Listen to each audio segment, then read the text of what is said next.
Internet B Ilaf, 5 maisons attaquées en une nuit.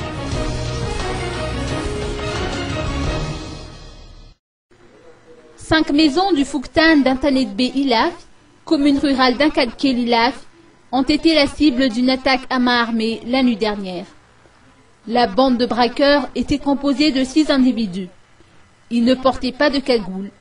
L'un d'entre eux avait menacé les victimes avec un kalachnikov. Les 5 autres s'étant munis d'une arme blanche. Les braqueurs ont pu dérober pas moins de 1 million d'ariars en somme d'argent, ainsi qu'une quantité importante de bijoux en or. D'après les récits de cet homme qui occupait l'une des maisons où ont eu lieu les braquages, ces 6 hommes armés sont entrés par effraction dans son domicile. Il aurait failli recevoir une balle en tentant de s'enfuir. Heureusement, j'ai pu esquiver la balle, a-t-il lancé. Néanmoins, sa jambe présente des blessures car les braqueurs l'ont frappé à coups de baramine. Résultat de la course, 6 blessés, dont 3 pères de famille et 3 bandits. L'un des bandits est gravement blessé suite au coup de hache qu'il a reçu. La question se pose de savoir par quels moyens ces braqueurs, qui ont menacé de revenir bientôt, connaissent-ils les noms de chacun des occupants des maisons où ont eu lieu les braquages. Et chose étrange aussi, ils ont appelé les secours durant l'assaut, tout en dérobant tous les objets qui étaient à leur portée. Notons que la police est déjà sur la trace de ces bandits.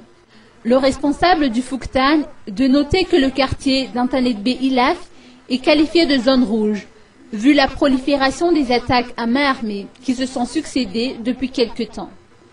Pas plus tard que le 2 novembre dernier, une personne a perdu la vie suite à des événements similaires survenus dans ce même Fouktan.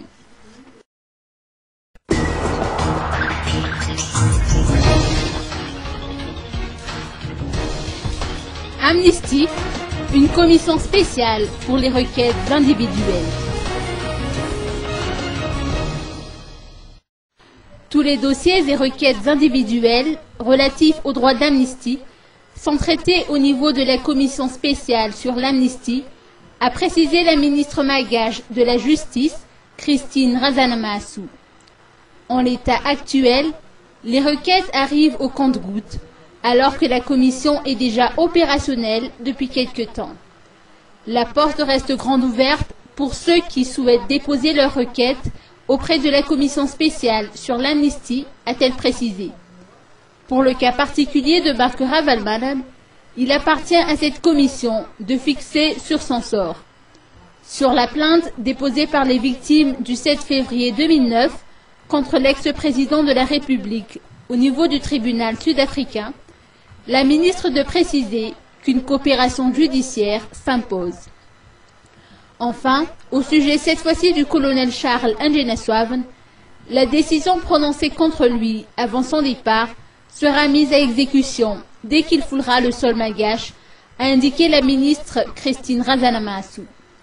Ses compagnons de lutte impliqués dans l'affaire Bani, qui sont encore détenus en prison, ont toujours le droit de saisir les autres degrés de juridiction pour pouvoir bénéficier d'une liberté provisoire. Mais le fait est qu'aucun d'entre eux n'a souhaité faire appel de son jugement, a-t-elle expliqué.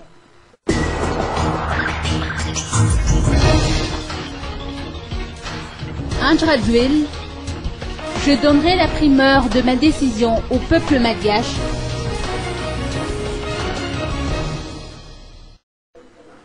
Je donnerai la primeur de ma décision au peuple malgache.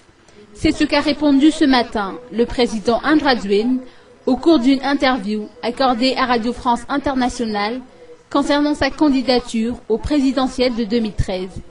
Il a par la suite donné son avis sur les décisions prises lors du dernier sommet de la SADC. Il y a une semaine, Marc Ravalomanan a annoncé à Dar es Salaam qu'il ne serait pas candidat à la prochaine élection présidentielle. Est-ce que ce n'est pas un geste d'ouverture de sa part? C'est sa décision et ça n'engage que sa personne. Et je n'ai pas de commentaires à faire sur sa décision personnelle. Alors du coup, est-ce que vous-même pourriez renoncer à être candidat à la prochaine élection présidentielle? Écoutez, en ce qui concerne ma candidature, je donnerai la primeur au peuple malgache. Je vais prendre une décision au moment voulu. Et c'est à quel moment? Écoutez, je pense que ça ne va pas tarder. étant donné que le dernier jour de dépôt de candidature, c'est le 8 mars. Donc, c'est à ce moment-là que nous allons prendre une décision, peut-être avant. Alors, vous hésitez, mais il y a 2 ans et demi, vous aviez dit publiquement que si Marc Ravalomanan n'était pas candidat, vous ne le seriez pas non plus. Écoutez, en politique, c'est toujours en mouvement. C'est-à-dire, c'est pas du tout statique, mais ça évolue selon le temps. Marc Ravalomanan renonce, mais il souhaite rentrer dans son pays pour aider à la reconstruction de Madagascar. Qu'est-ce que vous en pensez? J'en ai fait part aux responsables de la SADC. Je le disais toujours, le retour de l'ancien président à Madagascar avant le processus électoral pourrait engendrer des conséquences inimaginables. Est-ce qu'on peut imaginer que Marc Ravalomanan rentre dans les semaines qui viennent et que les élections se tiennent comme prévu au mois de mai prochain? Je pense qu'il y a un risque énorme et les conséquences seront inimaginables. Vous savez, depuis 3 ans de transition, l'ancien président, par rapport au rapport de la gendarmerie, a concocté 3 coups d'État qui ont échoué. 3 coups d'État militaires. Sans parler des attaques personnelles et individuelles. Et moi-même, il y avait eu une attaque à la bombe sur mon véhicule. Et la question qui se pose, est-ce que ce retour, si ça se fait, ramènera la stabilité à Madagascar? Est-ce qu'on pourrait imaginer qu'il y aurait des élections dans la paix, dans le cas où l'ancien président rentre à Madagascar avant les élections? C'est-à-dire que même s'il renonce à être candidat, vous continuez de vous opposer au fait qu'il puisse rentrer librement? Je ne m'oppose pas. C'est à la SADC d'en décider. Est-ce que ça veut dire que pour l'instant, s'il rentre, il est toujours menacé d'être arrêté? Écoutez, la justice est indépendante et l'ancien président aujourd'hui a été condamné par la justice malgache.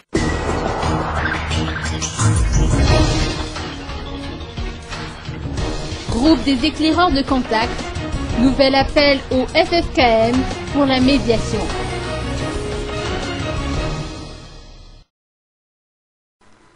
La communauté internationale fait pression sur les 2 présidents Marc Ravalomanan et Andry Rajoelina afin qu'ils ne participent pas aux élections présidentielles de 2013, et ce, depuis la réunion de Dar es Salaam jusqu'à l'entretien personnel entre le président de la transition et le ministre français des Affaires étrangères, Laurent Fabius.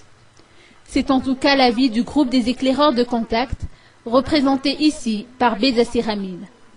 Il tient à remarquer qu'il ne s'agit pas de simples recommandations venant de la communauté internationale, mais d'une interdiction formelle de ne pas participer aux élections selon le langage diplomatique. Celui-ci approuve d'ailleurs l'idée d'exclure les 2 présidents de ces scrutins en prévision des troubles qui pourraient survenir au cas où l'un ou l'autre sortirait vainqueur de ces élections. Le groupe des éclaireurs de contact invite par ailleurs le Conseil des Églises chrétiennes à présider le processus de médiation. La situation évolue heureusement dans ce sens, si l'on en croit l'issue de la rencontre entre le Grand Corps et les membres du FFKM avant-hier, a indiqué Robert Razak. Et de rappeler qu'un culte national est prévu dimanche prochain, en guise de cérémonie d'inauguration de ce processus de médiation malgacho-malgache. En tout cas, rien n'est moins sûr du côté des chefs d'église qui n'ont encore fixé aucune date précise.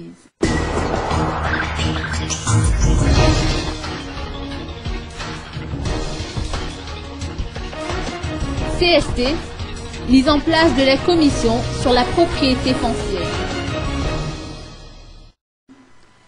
La commission d'enquête parlementaire chargée de la propriété foncière, service rattaché au CST, est opérationnelle depuis sa constitution, il y a une semaine, a indiqué Nevra Oldin de la commission 4 chargée de la gestion foncière et non moins président de cette nouvelle commission. La commission est saisie sur requête dans le respect total de la confidentialité et de l'impartialité, a-t-il précisé. Par conséquent, elle reste en dehors des affaires litigieuses qui opposent notamment Alain Ramarson au vice-premier ministre Ad Angenenarville. Notons cependant que cette commission est soumise au contrôle du comité ad hoc présidé par Alain Ramarson en personne. La mission de la commission 4 du CST consiste à préserver les intérêts des victimes dans le cadre d'un litige foncier.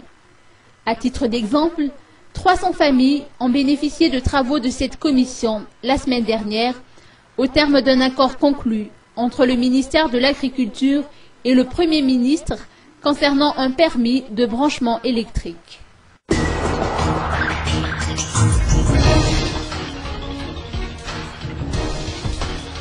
Santé, 1600 nouveaux cas de cancer par an à la JRA. Environ 1600 nouveaux cas de cancer sont pris en charge chaque année au niveau de l'hôpital Joseph Ravouang Ndjenaval d'Ampiflou. Et pour cause, cette maladie touche toutes les catégories d'âge, enfants, jeunes et vieux, a précisé le docteur Angelo Rakoutmalal, responsable du service oncologie auprès de cet établissement. Le cancer du sein et le cancer de l'utérus sont les plus courants chez nous, représentant 50% des cas. Cependant, le traitement de la maladie de longue durée coûte une fortune. Pour apporter du réconfort aux patients en cette période de fête de fin d'année, l'Association des femmes parlementaires du Congrès de la Transition a fait un don de médicaments et d'équipements divers au service d'oncologie. Les actions sociales menées par l'association VMMK se poursuivront pour soutenir les efforts des services d'oncologie de l'HJRA d'Ampeflou au profit des malades du cancer.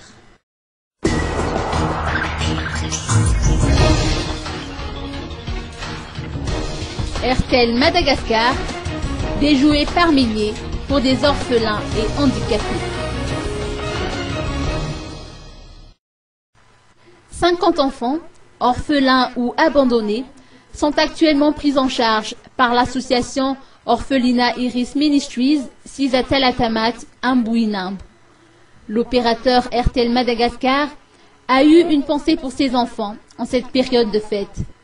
Et pour preuve, RTL a fêté Noël avec eux mardi.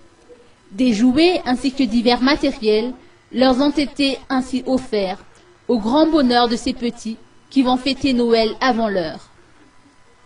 D'autres matériels et la somme de 1 million d'ariars ont été également remis à l'association Simbanamzour à Ambouibo Mourndav, toujours par RTL. Comme son nom l'indique, celle-ci s'occupe d'enfants et de personnes handicapées. L'association Simbanamzour existe depuis 1 an et compte actuellement une vingtaine de membres. Elle n'a pas manqué d'exprimer sa reconnaissance envers RTL pour ce beau geste. Les actions sociales de l'opérateur RTL se poursuivent en cette fin d'année. Outre les enfants de la capitale, ceux des autres régions de la Grande Île feront également partie des bénéficiaires dans les jours qui viennent.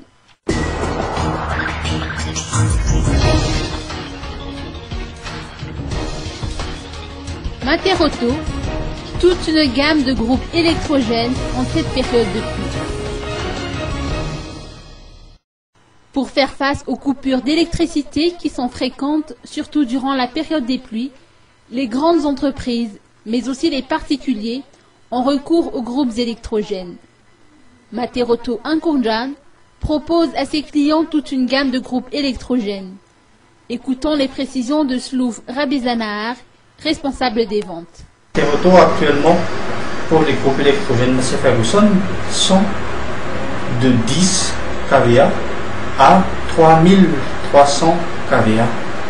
Et ça, ces groupes sont disponibles en version insonorisée ou non insonorisée. Cela signifie-t-il que vos principaux clients sont des grandes entreprises et qu'en est-il des particuliers? Les clients qui sont ciblés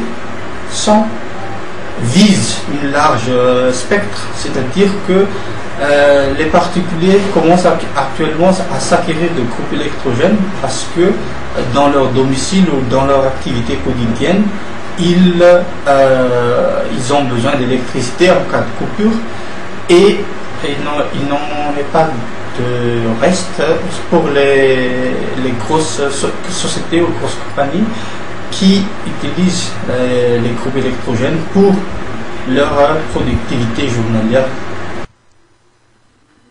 Ce qui différencie Materoto de ses autres concurrents, c'est la qualité du service après-vente, sa renommée et son expérience dans les produits de marque Massey Ferguson.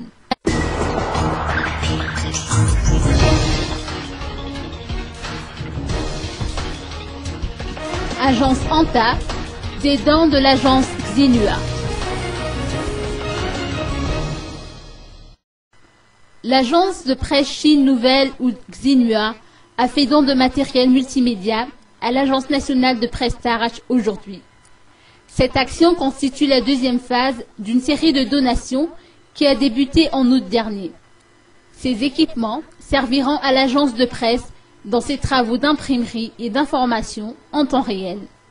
Aussi, le nouveau site web de l'agence ANTA sera fonctionnel à partir de janvier 2013 à temps indiqué, de même que l'agence pourra dorénavant se lancer dans une parution hebdomadaire au lieu d'une parution mensuelle. Cette donation s'inscrit également dans le cadre de la célébration du 50e anniversaire de l'agence ANTA. Celle-ci s'est lancée comme défi de se faire connaître davantage du public, pari tenu grâce à une porte ouverte organisée en août dernier. L'agence entend également offrir au public des informations officielles en temps réel. L'acquisition de ces matériels constitue déjà une première étape de ce projet. Sans oublier que le personnel de cette agence de presse recevra des informations sur le renforcement de ses capacités à compter de l'année prochaine grâce à la collaboration de l'agence Xinhua.